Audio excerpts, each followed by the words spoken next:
permanent disability, which makes reading, holding a book, or turning a page difficult or impossible. The content is copyrighted by the respective publishers. For more information, please visit us on the web at nfradioreading.org. Hi, this is Dick Shanley, and for the next hour I will be reading from Sunday, May 24th, issue of the New York Times opinion section on the Niagara Frontier Radio Reading Service. Trump just took us somewhere the country has never been before.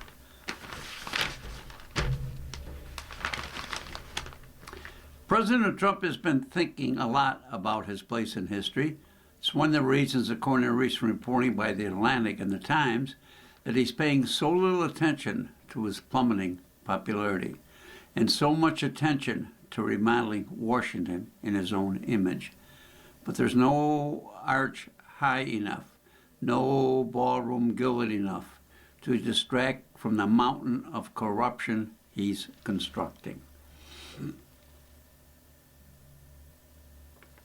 Last week's announcement of a $1.8 billion government slush fund, ostensibly for victims of what Mr. Trump has called the Justice Department weaponization, but almost certainly destined for his allies, guarantee it. The president may wish to be considered in the same class as Napoleon or Alexander the Great, but he's in danger of turning himself into the next Mobutu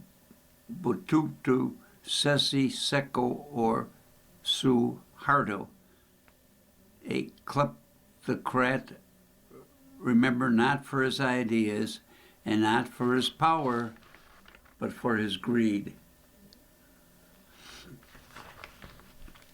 Mr. Trump has devoted a large portion of his second term to enriching himself and his family with foreign and private funds, the crypto deals, the rapid-fire stock trades, the Boeing 747 he accepted as a gift from Qatar. But until recently, there was no evidence that the most brazen capers involved taking actively, directly from you and me. That changed when he, two of his sons, and the Trump family business sued the government for $10 billion over the leak of his tax returns. In effect, Mr. Trump, the private citizen, was suing President Trump, the head of the executive branch. He didn't bother to pretend it made sense. I'm supposed to work out a settlement with myself, he quipped to reporters. Surprise, surprise. That settlement was really sweet. The 10-figure anti-weaponization fund is a new low. Mr. Trump plunging his bruised hands into public accounts and scooping out money. Trump supporters convicted of crimes connected to the January 6th riot could get large spoonsful.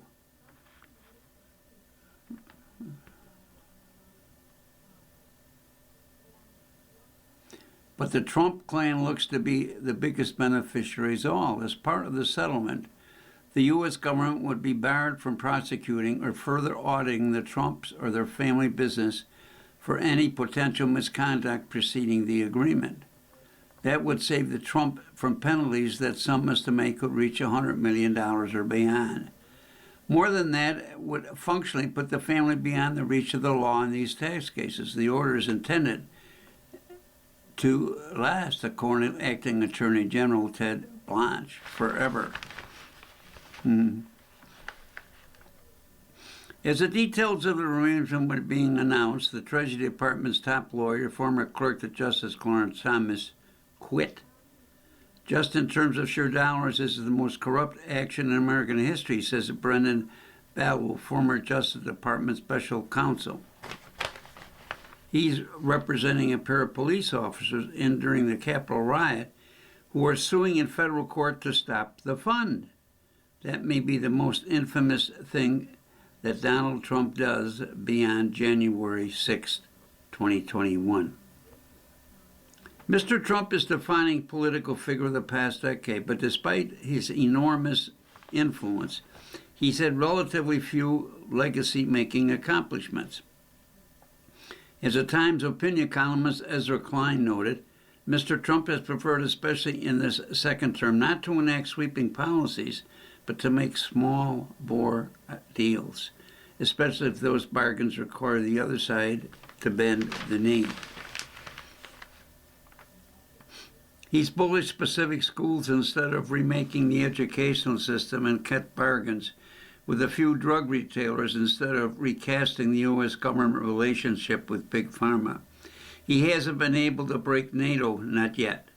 And thankfully, his administration is a long way from millions of deportations. So far, only Mr. Trump's Supreme Court appointment and their warped decisions have amounted to truly historical changes.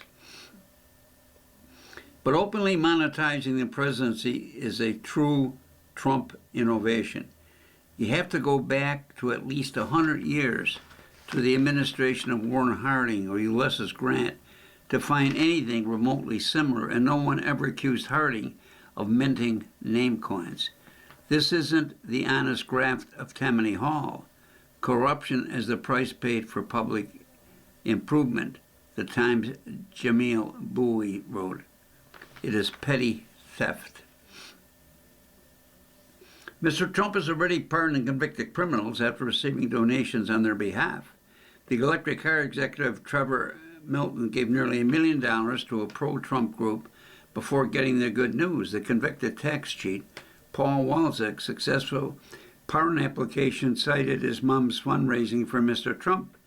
Meanwhile, a cottage industry has arisen of Trump cronies who leverage their access on behalf of people seeking presidential pardons or commutations. The top entertainment executive, Tim LeWick, was pardoned after the Fox News host Trey Gowdy, an attorney for Mr. Lewin, brought up Mr. Lewick's case over a round of golf with the president. This new slush fund, set up with minimal guardrails, not even a definition of what constitutes weaponization, could take all the ethically disasters of the pardon market and simply multiply them by, well, $1.8 billion. Just think what people might be willing to do to get this money and what Mr. Trump might get in return. The fund would institutionalize the ethical disaster. Forget the one-off deals, the handshakes at the 18th hole. That would make cronyism an official function of the federal government, a U.S. agency for corruption. MAGA diehards like the election-denying My Pillow chief executive Mike Lindell and the political operative Michael Caputo are already expressing interest in cash from the kitty. Some of Mr. Trump's most dangerous supporters are likely to jump in from behind. The primary risk that this money is going to be used to fund paramilitary organizations that are loyal to the president, Mr. Bellew said. The financial support for violence is going to be the most important thing, and it's fundamentally new and different from, say, the Qatari jet. That could include 5 members of the Proud Boys, who sued the government for $100 million last year, claiming political persecution after the conviction for their role in the January 6th riot, in which 140 law enforcement officers were injured. Could also include the heads of the Oath Keepers, a group with an even longer record of violence. The self-described American terrorist Andrew Paul Johnson was convicted of his role in the Capitol riot, pardoned by Mr. Trump, and subsequently found guilty of molesting 2 children. To silence his victims, he said to have promised them a share of the millions he said he was about to get from the federal government for being a January 6er. On Tuesday, Democratic senators asked Mr. Blanche for assurances that an abusive felon like Mr. Johnson or an extremist group like the Oath would be barred from receiving payments from the $1.8 billion fund. Mr. Blanche declined, saying the decision would have to be to a 5-person commission. All 5 members would be appointed by him, Mr. Blanche said, and Mr. Trump would have the power to fire any at will. If political violence committed in the president's name is not only tolerated but actively rewarded, it could take this already blank timeline somewhere much darker. What could stop a scenario from coming to pass is how legal questionable it all appears to be. As a former Deputy Assistant Attorney General, Harry Lipman has pointed out federal lawsuits require a conflict between two parties. A hurdle of conflict between Mr. and President Trump wouldn't seem to clear. The 14th Amendment to the Constitution bars the government from paying any debt or obligation incurred in aid of insurrection or rebellion against the United States. Would appear to be bar payment to people who attack the Capitol in an effort to overturn the election. The Hyde Amendment of 1997 allows for people who have prevailed against malicious charges by the government to issue and recoup funds, but it can't apply to the insurrectionists who were all rightly convicted, said Jason Manning, a former Justice Department prosecutor who tried January 6 and fraud cases. Hence, the value to Mr. Trump, Mr. Manning said, is a slush fund divorced from law. So maybe this particular scheme will get blocked by the courts. Either way, Mr. Trump's scheming will define him and his family. When he leaves office, the Trump name will most likely be stripped from the Kennedy Center. The challenge coins offered to the White House will no doubt be stripped away. His enhancement to the Oval Office may eventually be remodeled away. All that will be left is his reputation. Mr. Trump has made that synonymous with corruption forever.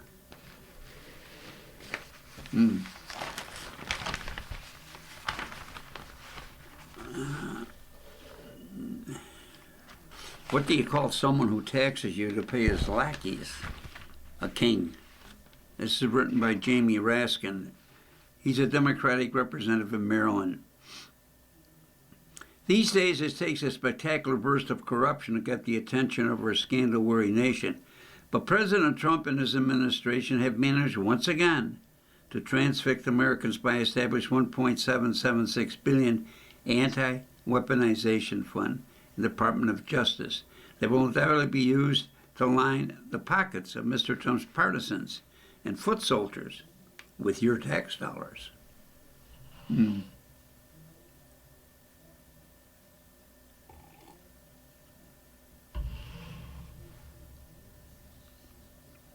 The creation of this fund is a stupefying feat of self-dealing.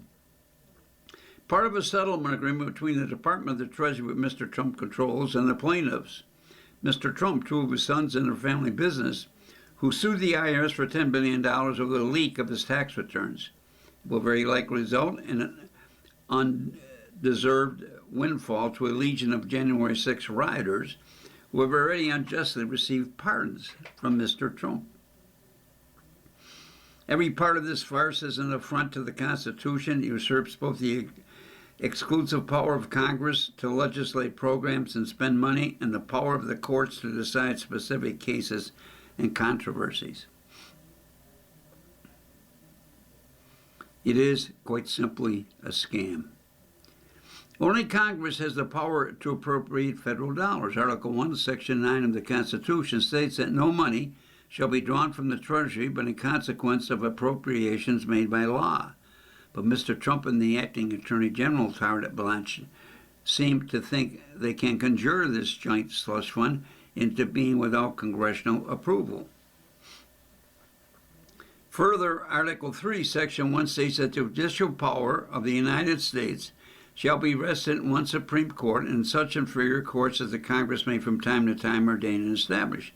Yet the settlement took Mr. Trump's case out of the hands of the courts. It calls foresight for a 5-member board appointed by Blanche and whose members Mr. Trump can dismiss on a whim. Even if this fund were legitimate, that kind of a setup wouldn't be for Mr. Blanche to decide. Congress has never established a court, tribunal, or board to hear pleas from people who believe they are victims of government weaponization, much less a fund almost certainly meant to reward supporters and allies of the president who feel they were wrong simply because they were prosecuted for their actions on January 6, 2021. No matter what you think about the events of January 6, hundreds of rioters indisputably broke the law that day when they stormed the Capitol in an effort to stop the certification of the 2020 presidential election and the peaceful transfer of power.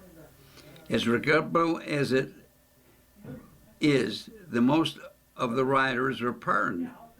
There's no denying that as president, Mr. Trump has that power, but the same Constitution giving him that power also says that neither the United States or any state shall assume or pay any debt or obligation incurred in the aid of insurrection or rebellion against the United States. January 6 was indeed an insurrection. And pardon or no pardon, no one can legally be compensated for taking part in it. As James Madison wrote in Federalist Number 10, a cardinal principle of our legal system is that no man is allowed to be a judge in his own cause, because his interest will certainly bias his judgment and not improperly correct his integrity. Here, Mr. Trump's administration settled a case that he thought effectively making him the judge in his own case. He not only concocted the fund, but his Justice Department also threw in a sweetener, shielding him and his sons from audits of any tax returns they have already filed. The $1.776 billion figure is obviously meant to involve the year of our founding. But go back and read the Declaration, in which includes a long list of accusations directed at George III. Among them is a charge of the British King had dissolved representative houses repeatedly for opposing with manly firmness his invasions of the rights of people. And here's the kicker. The nearly $1.8 billion will come from the Justice Department's Judgment Fund, a fund created by Congress that the administration has already been abusing. The Judgment Fund was set up to allow the federal government to efficiently and promptly pay for final court judgments and proper legal settlements against the United States, process that was once enormous, time-consuming, and burdensome. For 70 years, the Judgment Fund has served its original essential purposes to settling valid, good faith claims. 2 years ago, it paid out almost $140 million to dozens of young women and girls to resolve claims that the FBI failed to protect them from the actions of the serial predator Larry Nassar. But Mr. Trump has threatened this fund as a political piggy bank. His Justice Department agreed to pay nearly $5 million to the family of Zoe Babbitt to settle its wrong death suit against the government. Mr. Babbitt was a January 6 rioter who was fatally shot that day at the Capitol. Her death was certainly a tragedy, but the suit was without merit. Meanwhile, not a single dollar from the fund went to the families of the police officers wounded and injured, or to the families of several who died in the wake of the violence. In March, the department agreed to pay around $1.2 to Michael Flynn, Mr. Trump's disgraced former national security advisor, to settle a case that had been dismissed. In April, the department announced another $1 million settlement, this time to Carter Page, a former advisor of Mr. Trump's 2016. Mr. Page's lawsuit contended that he had been unlawfully surveyed by the FBI during investigation of conflicts between the campaign and Russian government. A federal judge dismissed his lawsuit on statute of limitation grounds.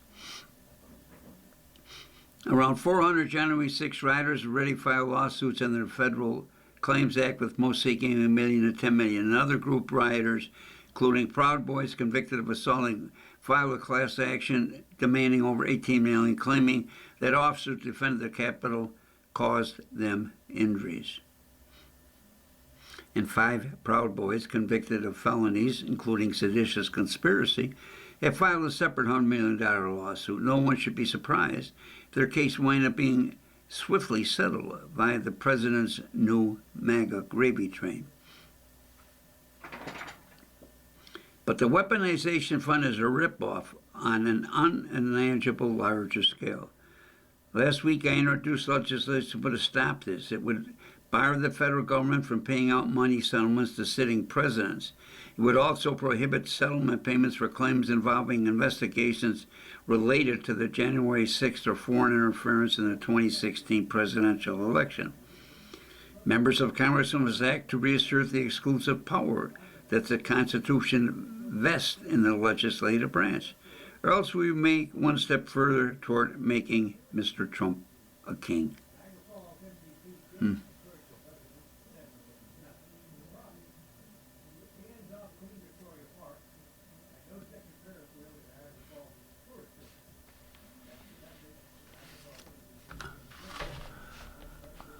The conversation, Emily Bazal and David French, the new meaning of the fixes in. Emily Bazelon is a writer in Times Opinion and the Times Magazine who covers legal affairs. I didn't expect to start a conversation with an homage to Jeff Sessions, but the current Trump administration occasions many oddities. I'm thinking about the session because he was Donald Trump's first attorney general. He issued a memo in 2017 barring the Justice Department from settling lawsuits by directing payments to third parties, people or groups who weren't directly harmed by whatever gave rise. The goal was to ensure that settlement funds were only used to compensate victims. Sessions wrote.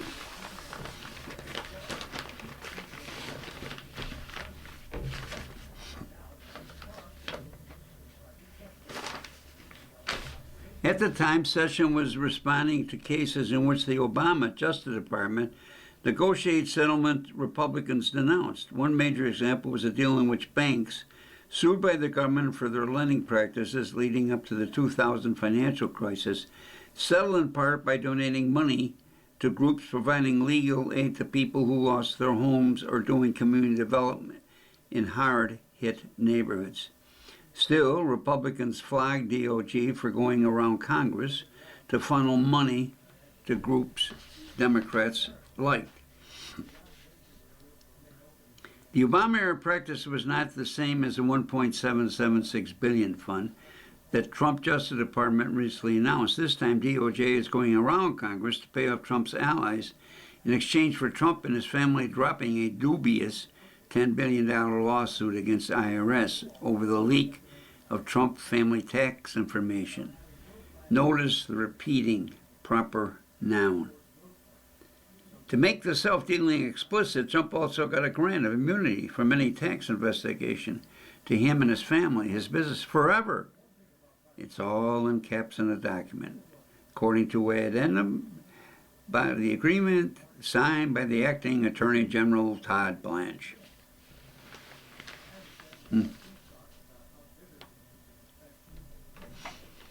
David French, a Times Opinion columnist. You're right. The Obama-era practice is quaint compared with what Trump is buying to do. He's creating a slush fund that, under his total control, will use how he wants, using payment procedures he defines. And the fund is huge. $1.776 billion can make a lot of members of MAGA millionaires. As the settlement agreement says, the so-called anti-weaponization fund shall have the power to determine its own procedures for submitting, receiving, processing, and creating or denying claims. Trump can make it all up. He's doing all this without judicial supervision, with the aim of rewarding people who weren't even parties to his initial case and who have claims that have nothing to do with that case. And let's not forget that Trump is essentially settling with himself. He sued the Internal Revenue Service, which he runs, and the suit was settled by the Department of Justice, which he also runs. This case fails to describe the fix was in, and the fix will be in for all his friends and allies as they grasp for cash.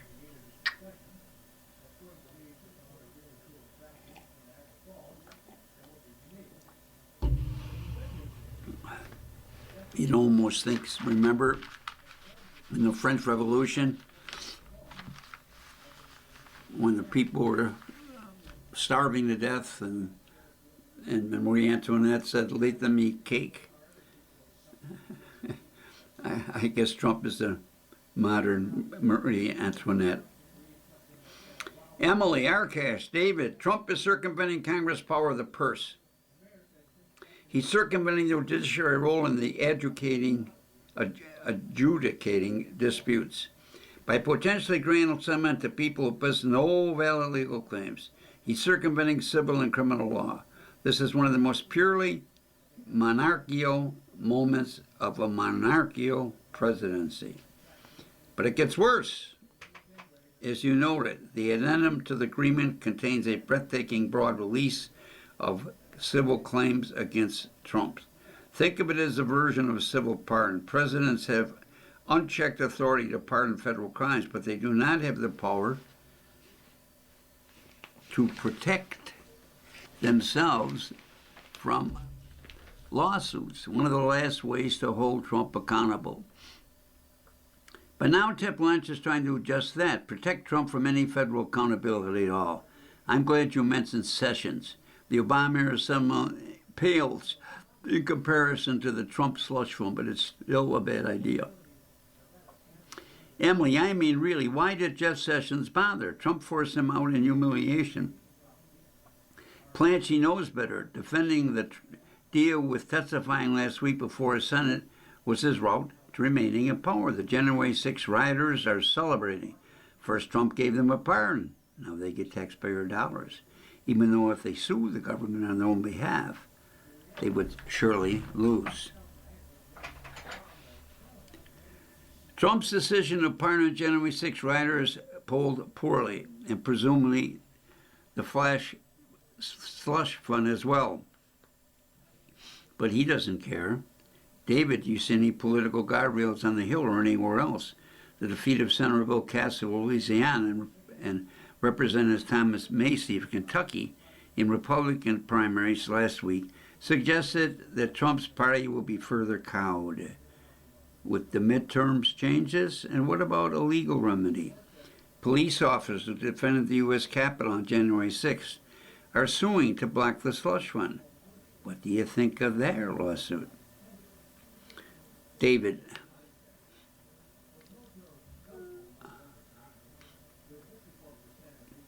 Trump is a profoundly unpopular president who still enjoys the deep devotion of his base.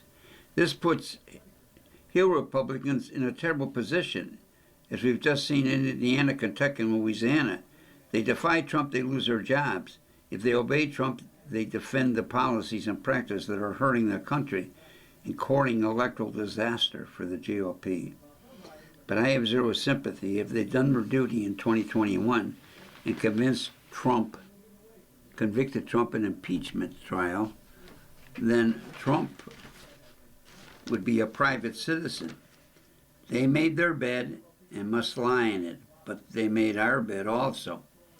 We're all paying the price for the decision they made.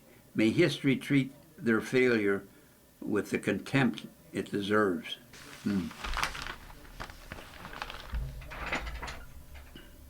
I will note, to give at least a faint glimmer of hope, that Representative Brian Fitzpatrick of Pennsylvania Republican has vowed we're going to kill it and is backing legislation to do so.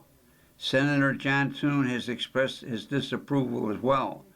But when it comes to anything concrete, I believe it when I see it. Before we get to the police lawsuit, I want to affirm your point about an especially terrible aspect of the slush fund. As you said, most citizens have little hope of recovering money from the federal government for violation of their civil rights. So while ordinary Americans suffer, Trump's thugs may get access to millions of dollars in wholly ill-gotten gains. It's a travesty. As for the police lawsuit, I think they have a solid case on the merits. The key questions are whether they have standing to sue and whether the matter is ripe for justification. It's too early for me to tell.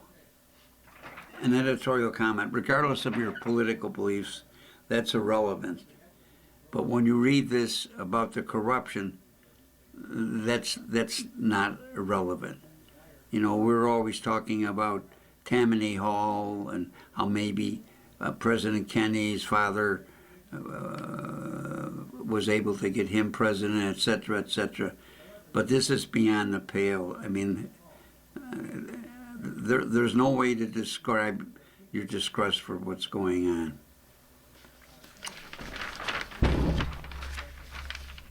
Cubans deserve a new story.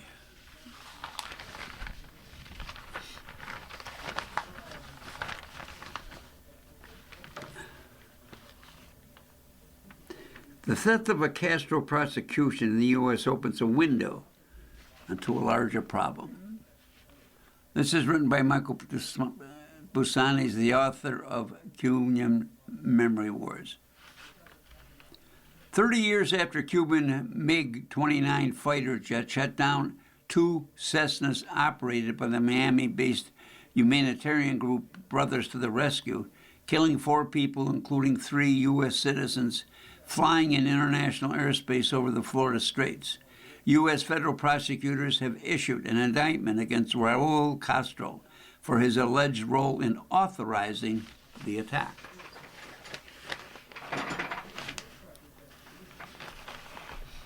For the families of the dead, the announcement brings a measure of justice. Regardless of whether Mr. Castro, 94, who was defense minister at the time and later was head of the state, ever sees a day in court. It is impossible, though, to separate the move from Trump administration's escalating pressure campaigns against Havana over the past several months. Since January, the United States has imposed a de facto oil blockade in Cuba with punishing humanitarian consequences, threatening sweeping new sanctions on foreign companies doing business with the island, and issued a direct ultimatum to communal officials to reform their political and economic system, or else, if the Trump administration lacked a pretext for pushing its confrontation with Havana towards military action, the indictment may clear the way.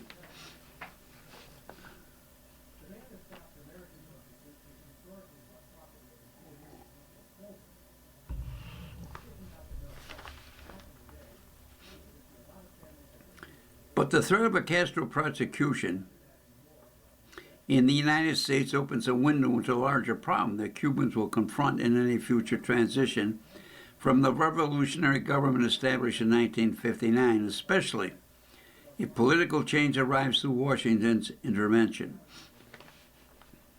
How should Cubans react with the many injustices accumulated over nearly 7 decades of revolution, exile, and yes, geopolitical conflict with their northern neighbors? How can they reconcile competing attitudes in Cuban communities toward the role of the U.S. in their national identity and life? Can the country afford to reopen the past if it hopes to move forward? Can it afford not to?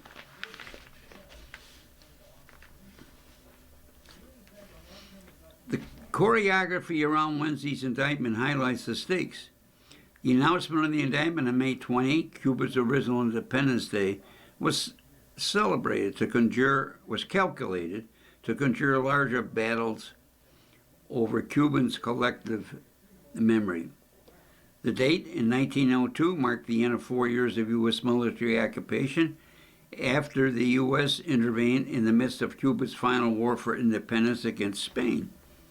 Washington thereafter imposed strict limitations on the island's sovereignty as a condition for allowing Cubans to govern themselves. For the Trump administration, the date neatly resonates with its renewed hemispheric dominance. For many Cuban Americans, it still represents the birth of a republic they romanticize as a kind of paradise lost in the revolution. But Fidel Castro's government stopped celebrating the holiday after 1959, seeing it as a symbol of incomplete liberation. While his first goal was to end the authoritarian rule of dictator Fulgencio Batista in the 1950s, Fidel Castro and other activists also portrayed the revolution as the delayed realization of the island's original independence struggle, promising to deliver Cubans from the dependers on the United States that has haunted the Cuban Republic since its birth. Revolutions, though, are not simply the culmination of history. They create histories of their own. Cuba's transformation to a one-party communist state in the early 60s generated two layers of trauma and injustice: political imprisonment, labor camps, counterinsurgency campaigns, property confiscations, exile, surveillance, and censorship.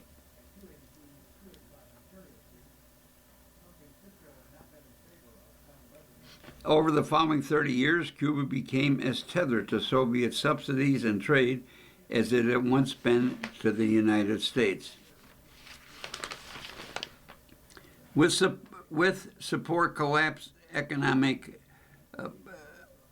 precarity, and stubborn resistance to liberating helped to serve the ways of migration and further Cuban families.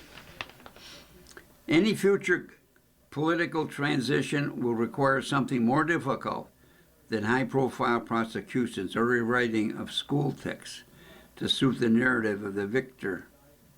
Cubans will have to find a way to acknowledge the harms they have endured and indict it on one another while making the nation permanently captive to them. The United States, too, should be willing to recount for its own role in Cuba's long and tortured trajectory. Cubans and Cuban Americans deserve more than the endless historical war or symbolic indictments in the U.S. court. They deserve the possibility of a new national story. And that is all they own.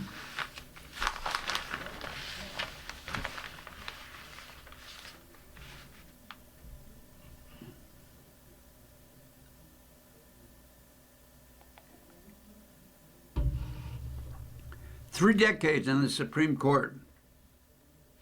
How to solve a problem like the tenure of Clarence Thomas. Term limits. As of May 7th, Justice Clarence Thomas is the second longest serving Supreme Court justice in American history. When he took his judicial oath in October 1991, nearly half Americans alive today were not yet born. Text was a noun and not a verb. Justice Thomas now trails only William O. Douglas, who served 36 years before stepping down in 1975, although much of his last year was overshadowed by a stroke that left him partly paralyzed and paranoid. Justice Thomas is far alone in his durability. Justice John Paul Stevens served nearly 35 years before he stepped down in 2010. In the past half-century, Justice Brennan, Black, Rehnquist, Kennedy all joined the three-decade club. The average justice tenure is now more than 28 years, by far the longest among modern democracies. Whatever your politics, we should be able to agree that in representative democracy, no one should hold so much power for so long. Why aren't term limits in place already? Because until recently, there was no clear need for them. Throughout most of American history, the average justice served for about 15 years. Constitution framers gave justice lifetime tenure in order to insulate them from day-to-day politics. But the average life expectancy in 1787 was about half what it is today, and the framers almost certainly did not envision a single justice sitting for as many as 10 presidential administrations, a near monarchical stretch of time. The only way to force one from the bench is through impeachment in the House, followed by conviction by 2/3 of the Senate, which has never happened. Hence, the appeal of term limits, which can be imposed through federal law, despite the claims of some legal scholars and no doubt the feelings of the Supreme Court justice. Multiple term limit bills have been introduced in Congress over the past few years, all of which contain the same basic features. 18-year terms for justices, with regularized appointment every 2 years. On a 9-justice court, each president would get 2 appointments per 4-year terms. After the term, justice would transition to senior status, a system similar to the one currently used in federal courts, including for Supreme Court justices who retire from service. A senior justice could sit temporarily in the lower federal court and could fill in the Supreme Court if an active justice is recused or unable to hear a case. Such a law would have multiple benefits. First, it would return justice terms roughly to the length that they averaged until the 1970s. Secondly, it would establish a more democratic, faithful system in which the court's membership better reflects the nation's electoral choices. The predictability of appointments could also reduce the heat of confirmation hearings, which have turned into partisan circuses full of grandstanding by lawmakers and obfuscation, if not outright dishonesty by nominees. Third, it would bring America High Court into line with every other democracy in the 49 states that impose term limits. Age limits are both their high court judgment. Rhode Island is the exception. To understand how meaningful these changes would be in practice, we can look again to Justice Thomas. For starters, they would eliminate multi-generational tenures like his. In 2 more years, Justice Thomas would be the longest-serving justice ever, yet he is still relatively youthful in Supreme Court terms, more than a decade younger than Justice Stevens was when he stepped down. Health permitting, Justice Thomas could serve on the court for half a century. Republicans, if not Democrats, have learned from his example, tapping every younger nominees to lock in an ideological sympathizer, far from the future. Like tenure, in other words, incentivize partisan gamesmanship at the expense of democratic legitimacy.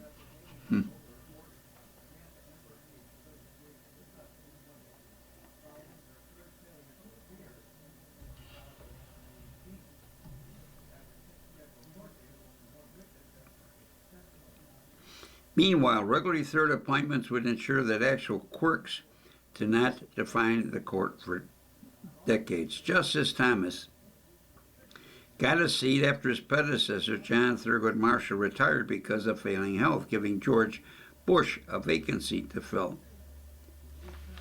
As it turned out, Marshall died on January 24th, 4 days after Bill Clinton entered the White House.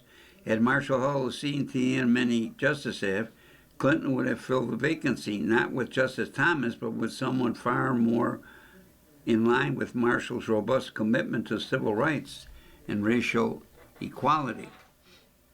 Or consider what happened in 2020 when Justice Ruth Ginsburg died weeks before Election Day. In a matter of days, Senator Mitch McConnell and his Republican colleagues rushed through the confirmation of Amy Coney Barrett to complete a 6-3 right-wing supermajority, even though 4 years earlier, the Republicans had blocked President Barack Obama from filling a vacancy for 9 months on the grounds that the election was too close.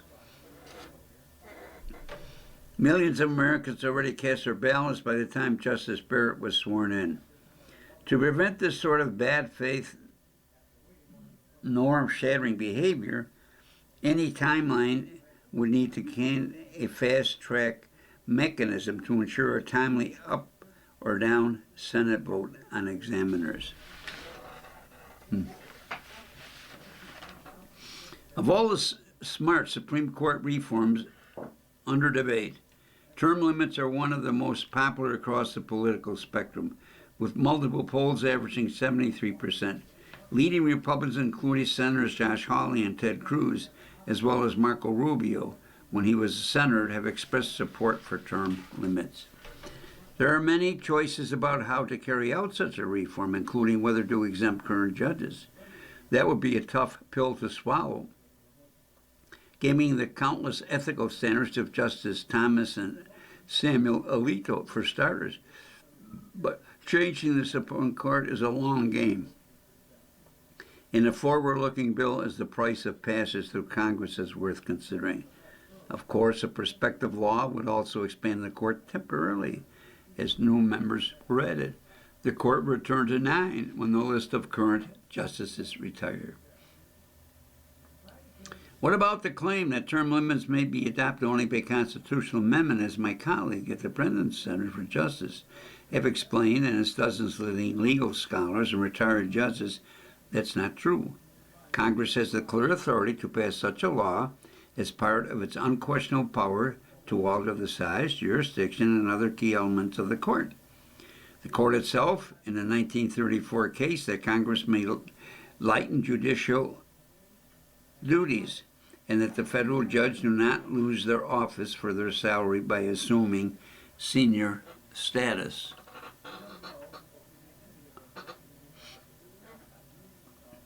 Might justice be tempted to take financial advantage of a post-judicial life, thus calling into question the integrity of the votes and opinions in the court? It's possible, but life tenure is no guarantee against the dangers of corruption. As illustrated by the close personal relationship Thomas and Alito have developed with wealthy GOP donors, for some with businesses before the court, the knowledge that justice are installed for life makes it, if anything, more appealing to apply them with favors and seek to win their allegiance for decades to come. Term limits are just one fix, but they are an essential one, and they will require a Congress and President committed to helping the Supreme Court regain the trust and respect of the American people.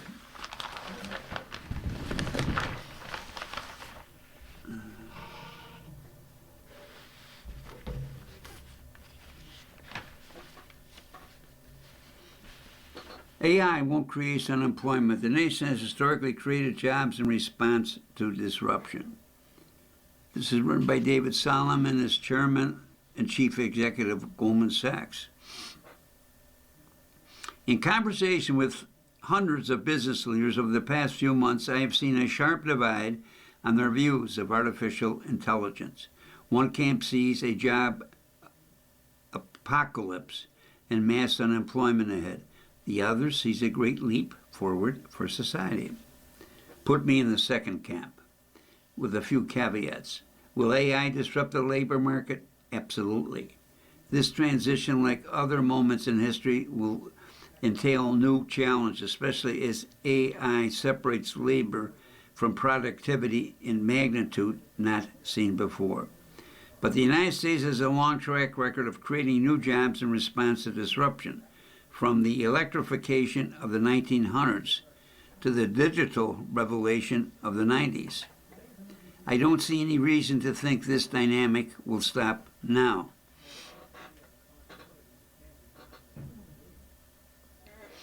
There's no question AI will reshape our everyday lives. Goldman Sachs economists estimate that over the next decade, AI may automate 25% of current work hours. While it's difficult to see how people in hands-on professions like food preparation, construction, or service will be affected, people in white-collar jobs, among them accountants, bankers, lawyers, will likely see many of their tasks automated. According to one Stanford study, in the occupation most susceptible to great automation, such as software engineering or customer service, entry-level employment has already declined by 16% to the least exposed rules. Another editorial comment, I'm a retired banker, and I've been retired for 30 years. And when I was at the bank and when you wanted to cash a check, you had to look at microfiche to find out if there were adequate funds. And now we're used to see lines at a bank to cash checks. You may see 5 or 6 tellers. You see one teller and maybe 3 people in line. So the article is very poignant. But when you look at jobs or sectors less relevant to automation, the picture changes. Our economists estimate that the growing demand for data centers has created more than 200,000 construction jobs since 2022. While AI eliminates jobs in some sectors, it may lead to job growth in others. Goldman Sachs may need fewer people in regulatory reporting or client outboarding, freeing us to hire more bankers, traders, asset managers who are interacting with clients constantly. Of course, we can't dismiss the human cost of such disruption.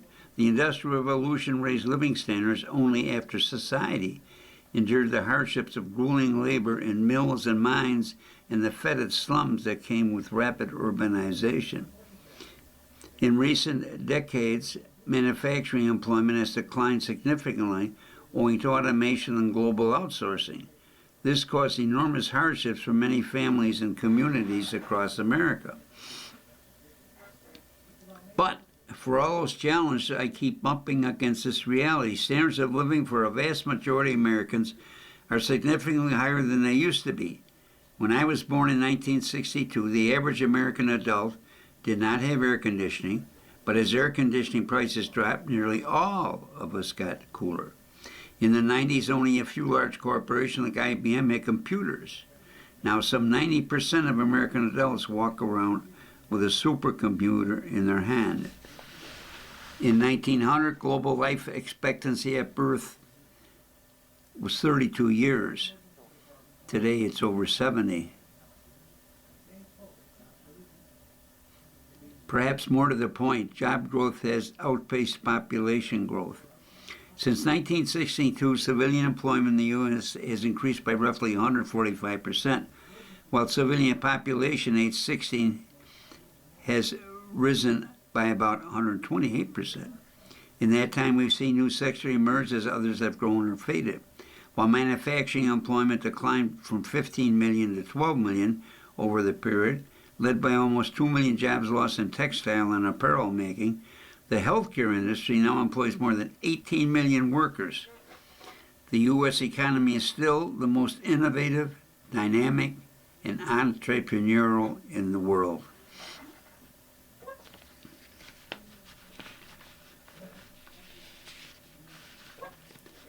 It's true that even the most reliable historical patterns can be broken, but there are 3 reasons I expect the U.S. economy to remain as resilient and dynamic as ever.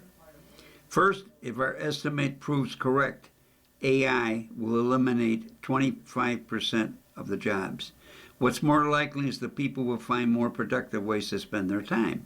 When I was a first-year banking analyst, something as simple as making a graph of stocks performance took 6 hours of looking up prices in back issue of the Wall Street Journal on microfiche.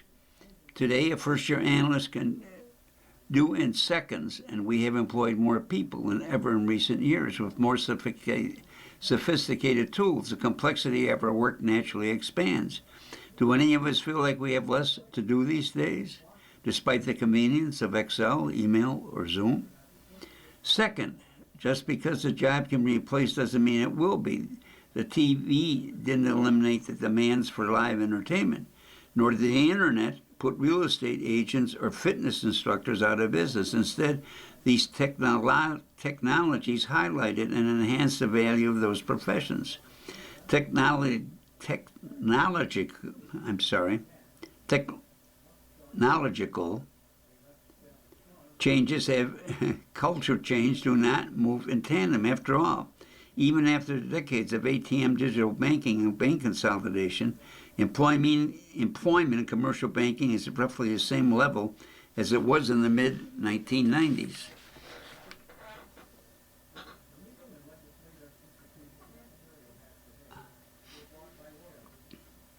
Third, the American labor market is vibrant.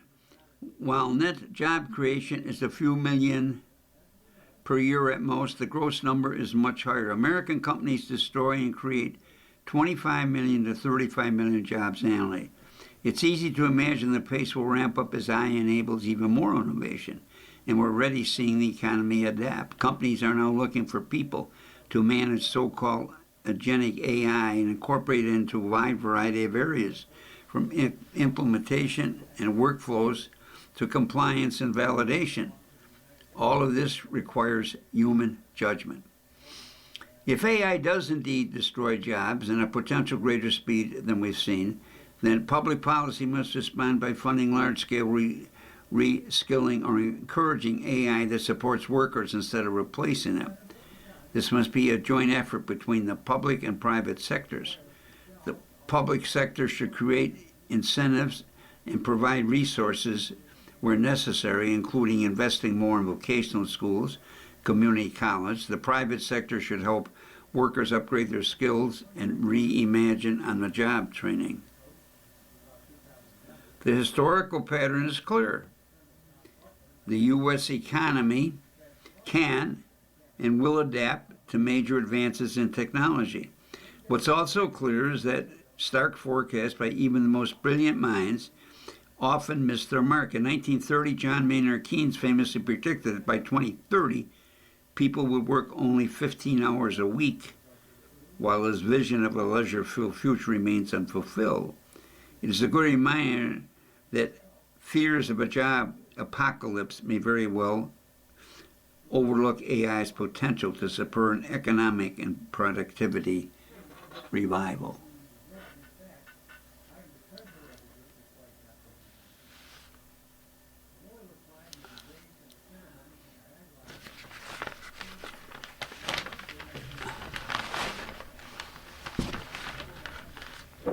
You have been listening to a reading of articles and features from Sunday, May 24th issue of the New York Times opinion section. We read from the New York Times opinion section every Sunday at 2 p.m. Your reader has been Dick Shanley. Thank you for listening.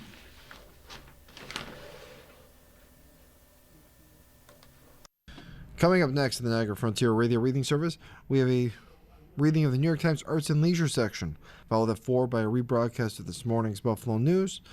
Please stay for these readings and more throughout the day, and feel free to contact us with your comments, suggestions, with any questions you may have.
following program is intended for listeners who are blind, have low vision, or have another print disability,